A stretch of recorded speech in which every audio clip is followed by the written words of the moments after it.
is Coryann Stefansson, and I'm here at RiskMinds Americas, and I'm joined by John Sitilides, the principal of Trilogy Advisors. John specializes in government affairs, strategic communication, and geopolitical risk management.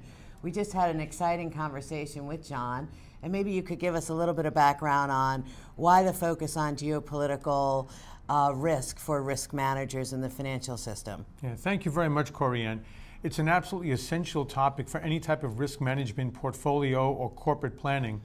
And what we're looking to do is see how we coalesce all of the many issues that are happening around the world, the flashpoints that really have the potential to disrupt and upset the international order as we know it. So whether we're talking about critical political decisions being made in Beijing about the South China Sea, that affects trade routes, that affects energy supplies, and that affects potentially military stability with Japan and South Korea and India.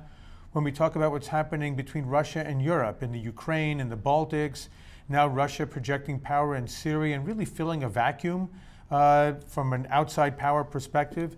And then, of course, the Middle East, where developments are never just internal to the Middle East, but spill over, unfortunately, into Europe and into the streets of the United States. These are necessary issues for executives, for risk officers, for boards of directors to consider when they're planning, corporate-wise, investment-wise, for 6 months out, 12 months out, 5 or 10 years out. And without understanding how and why political decisions are made, you don't really have the most effective risk management portfolio in place. Right. So if you were thinking going forward a year or so, are there other areas that you haven't mentioned, like you mentioned China, Russia, Middle East, that's a pretty broad group. Are there areas that you think that are emerging but not yet on your, say, top 3 list? Well, history shows that we're always confronted with the so-called black swan events. They're black swan events precisely because they're rather unpredictable.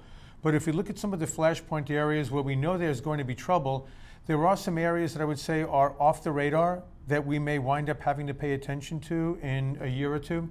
So for instance, Russia, they've firmly implanted themselves in Crimea and in Ukraine. But there are several other areas in Europe that could become potential flashpoints. One is a very small strip of land between Moldova, which is sandwiched between Romania and Ukraine, called Transdniester. But it's filled with ethnic Russians and Russian-speaking citizens. And the Russians have made very clear they will protect the rights of ethnic Russians outside their borders. Wow.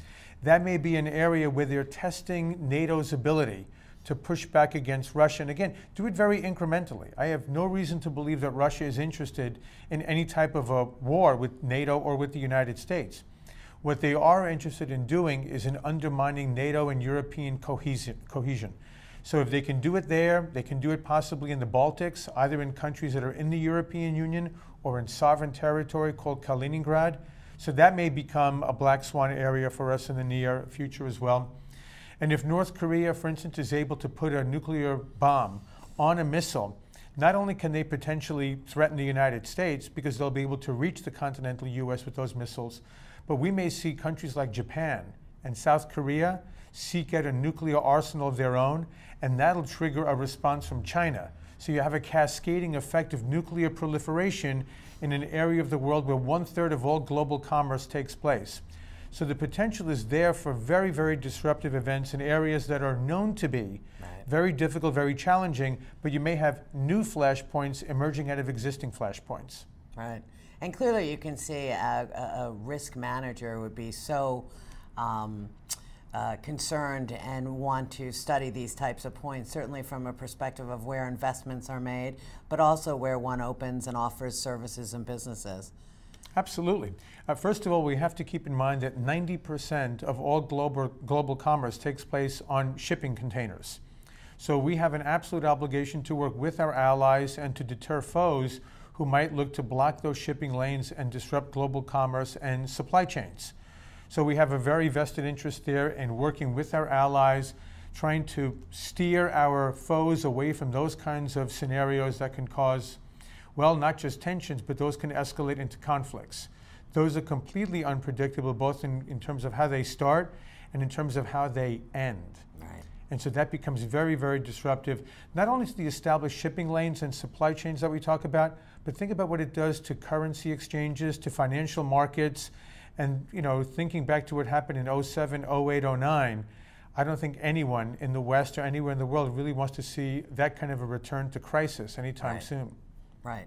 Well, I guess it would be hard not to talk about geopolitical risk and not talk about the U.S. election in coming up in less than 50 days. Maybe you could give your perspective on that. Well, knowing that this video may be watched, this interview, by people after the election, it's always very, very cautionary making any clear predictions. What we do know is that as of today, September 20th, the day of the conference, that we're in a very tight race. And we see that Hillary Clinton is still in the lead.